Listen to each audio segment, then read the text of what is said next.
Well, if you lie to the FBI, Ronna, so in that IG report, Andrew McCabe lied to Jim Comey and lied about Jim Comey. He lied to Jim Comey about the leak to the Wall Street Journal reporter. If you lie to the FBI, you go to jail. They prosecute you and send you to jail for a felony. What about Andy McCabe and other people within the FBI who have been lying? Absolutely. I think this is a real concern. Listen, we love the FBI. We know the men and women of the FBI serve our country well. But there are bad actors within the FBI. McCabe, Strzok, Lisa Page, they've done some things that need to be called out so we can restore our faith in that institution. And if we can't call out bad actors within that institution, what can we do? And James Comey, he lied. He lied under oath. He said he hadn't leaked, and then he gave his internal memos to the Washington Post through his Columbia professor friend. He is somebody who was dishonest with the American people. The president did the right thing by removing him. We can't have an FBI working to undermine the president of the United States. Meantime, Dan Henninger in the Wall Street Journal today, in his column that he writes every Thursday, says the GOP is the party of Trump. Donald Trump's lasting contribution to electoral politics was drawing attention to forgotten voters, especially in rural areas. But 2016's win also depended on support from moderate to conservative suburban Republican voters, and the party can't lose them. Donald Trump is a unique, charismatic political figure, but the evidence so far is that the party of Trump begins and ends with one man. Does this ring true for you? It doesn't. I look at President Trump as somebody who came to those forgotten men and women and said, you deserve a champion. Your wages are stagnant. You've been forgotten in Washington. You don't have lobbyists. I'm a deal maker. I'm a businessman. I know how to get Washington working again. Look what's happened in a year and 4 months. Jobs are coming to this country, 3 million.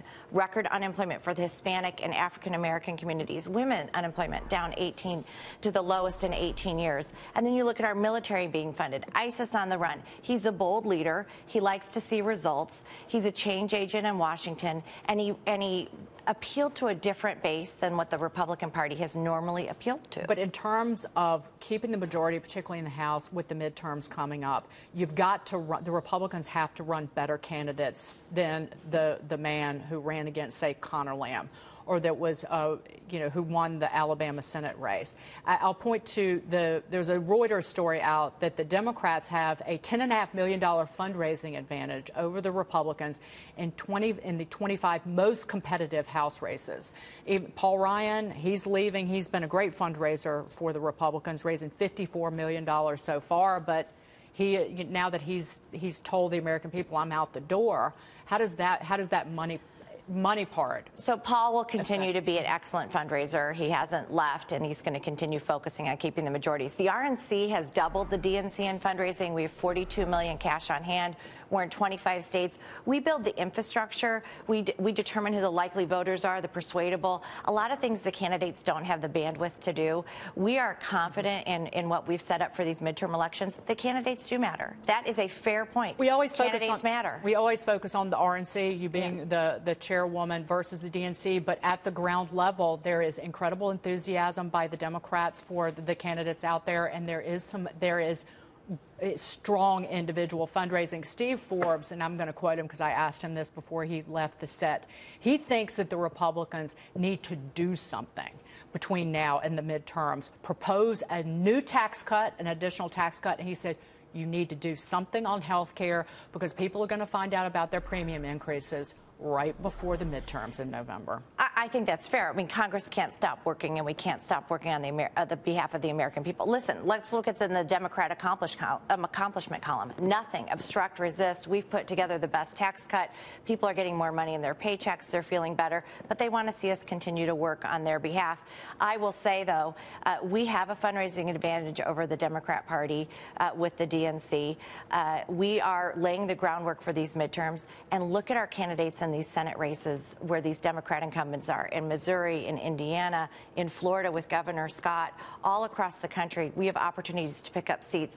Republicans are energized. We have to stay energized if we're going to keep our majorities. But you look at Ted Cruz running against Beto O'Rourke down in in Texas, and a new Quinnipiac poll found that the race is too close to call. It is so tight. So again, it's just like Conor Lamb winning you have this young, energetic kind of newcomer running against Ted Cruz. I mean, you can't say Ted Cruz is out of this by any stretch of the imagination, but Beto O'Rourke's giving him a run for his money and more. We can't take any race for granted.